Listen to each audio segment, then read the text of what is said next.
लक्ष्मींदर what Deulwada पुराण श्रवणी हा नव्हेश्वर म्हणून भटाद्वारे ईश्वर ज्ञान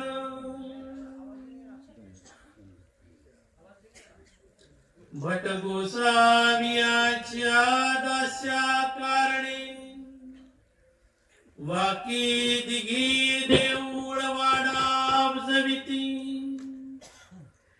एक दिस वट देऊळवाडिया गोसावियाच्या दास्या लागी गेले तव तेच लक्ष्मींदर वट नरसिंहाचा देऊळी मंडपी पुराण म्हणत होते तेत वटोबास प्रसंगोपांत बैसले असती अवघ्या महाजनाची सभा घनदाट बैसली असे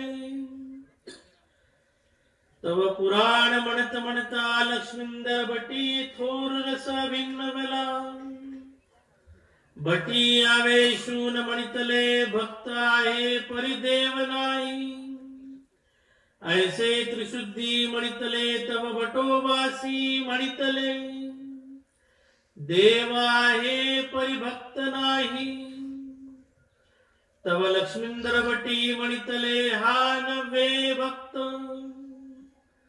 म्हणून वक्षस्थळावरी हात ठेविला आन म्हणितले माके आहे देव तव भटोबासी आवेशे करुणी म्हणितले हा नव्हे देव रिद्धपुरी सर्वज्ञ राहो राज्य करीतो असे श्री प्रभू गोसावी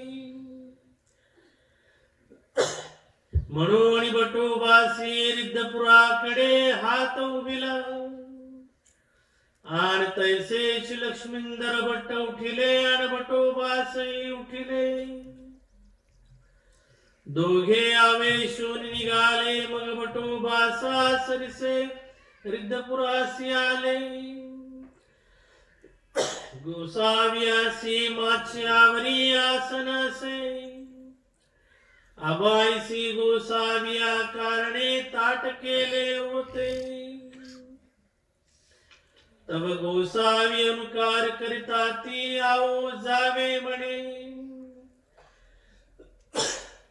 आन तैसेच गोसावी आवेशून विजय केले आदित्याच्या देवळा मागा उभे राहिले तेथ श्री प्रभू गोसावियांचे दर्शन झाले अवघी द्वारका पोळी पागारा सहित लक्ष्मींदर भटा दाखविली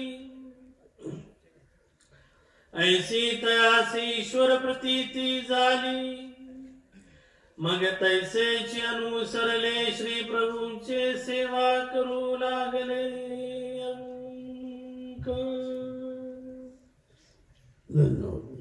त्या औळगावकरांची स्मृती येते तुम्ही जे वाचता पुस्तक औळगावकर हे आपले जे आहे ते वेगळे आहे त्याच्यात विस्तार नाही आहे सगळ्या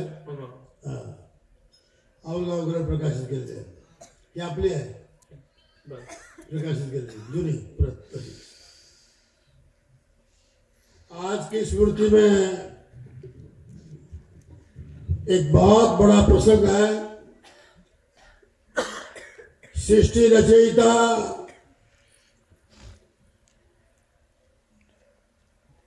उद्धरणवेशन जिसने स्वीकार किया ऐसा प्रभु जीवात्मा को किस किस प्रकार से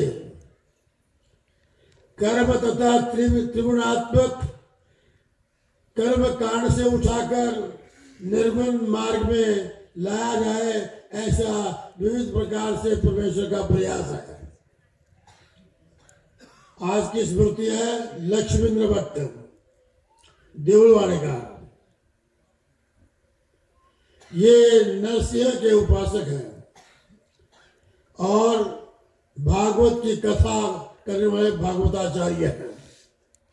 हमारे में भी भागवताचार्य बहुत हो गए, लेकिन उस समय ये भागवताचार्य है जिसे वास्तविक भागवताचार्य कहा जाता है। भट्टोबाज जी हमारे रिद्धपुर में श्री गुंडमराव स्वामी की सेवा में तत्पर है और स्वामी की सेवा के लिए कुछ व्यापार निमित्त देऊलवाड़ा गए हुए हैं। नरसिंह के उपासक देऊलवाड़ा लक्ष्मीधर भट्ट बहुत बड़ी कथा के रस में इस प्रकार के वो रसिक थे, इस प्रकार उनकी कथा में रस था। वो अच्छा बड़ी रसिकता से कथा का वर्णन करते हुए अपार जन समूह उनकी कथा का श्रोता भाव विभोर होकर अपना भूलकर उस कथा में तन्मय हो जाते हैं। जब तन्मय हो जाते हैं उसी प्रकार भागवत की कथा को लेता है। उस समय भगवान श्री कृष्ण चक्रवर्ती की जन्म कथा का वर्णन करना होता है।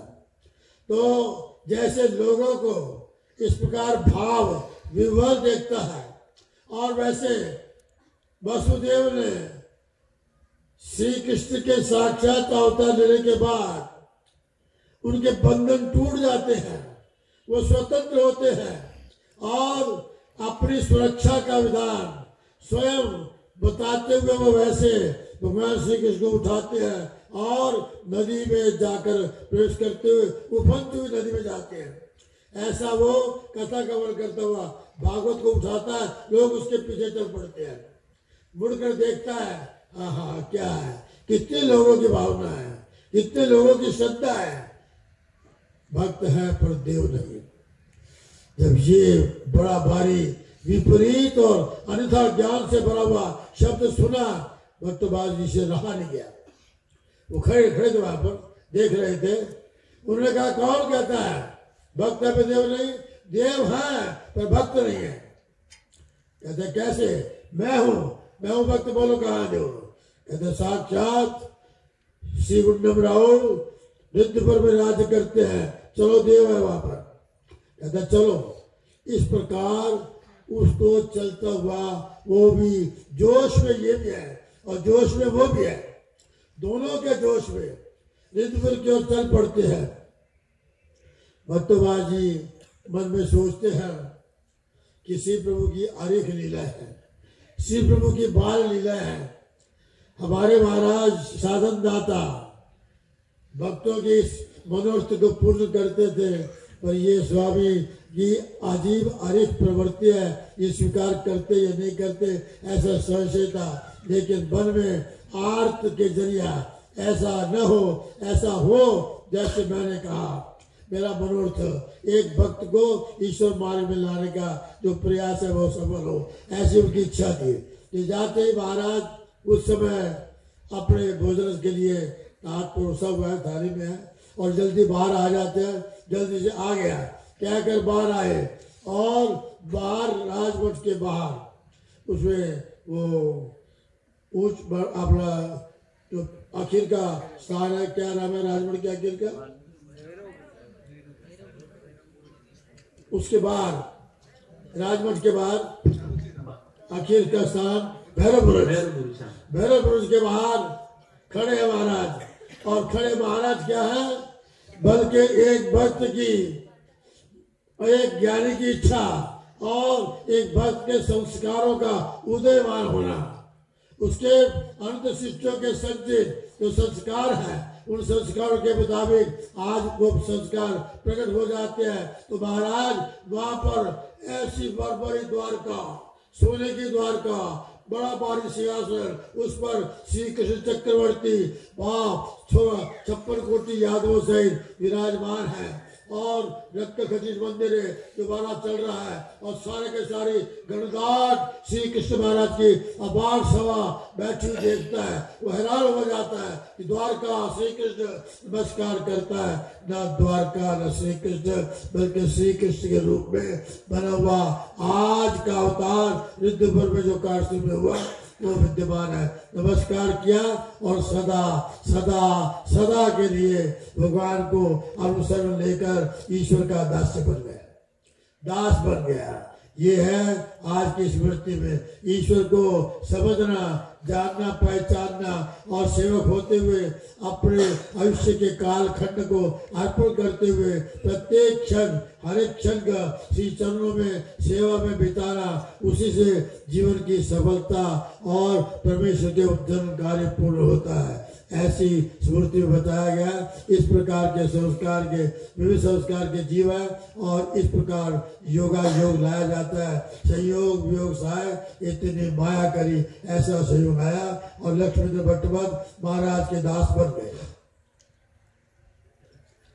ब्राह्मणी श्रृंगार करुणी आगमनी लक्ष्मीधर भट्ट संबंधान वचने लक्ष्मीधर भट्ट गोसावियासी अनुसरले त्याग केला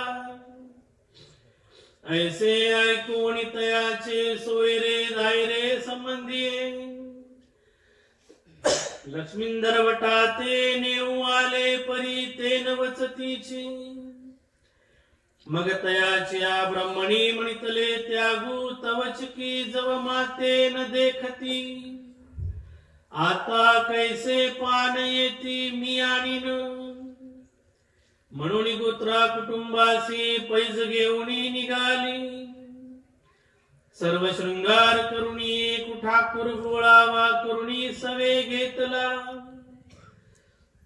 आपण गोडिया बैसली ऐसी रिद्धपुरासी आली मठासी आली महाद्वारी उभी राहिली मग भीतरी आली मग लक्ष्मीधर भट्टाते म्हणितले हे ऐसे तुम्ही काय केले चाला ना ग्रामासी जाओ तव लक्ष्मीधर भट्टे म्हणितले आम्ही आपुले आत्महित केले आता आम्ही न येऊ तुम्ही जावे तव ती म्हणितले न या तरी हा देखिला पहिला आणला आहे माझे पासवडीचा प्रचंडा पर्वता प्रबटी भुजाचा मुरडीवा मिसियाचा यासी गर्वात करू तव लक्ष्मीधर भट्टे म्हणितले या बरवे होय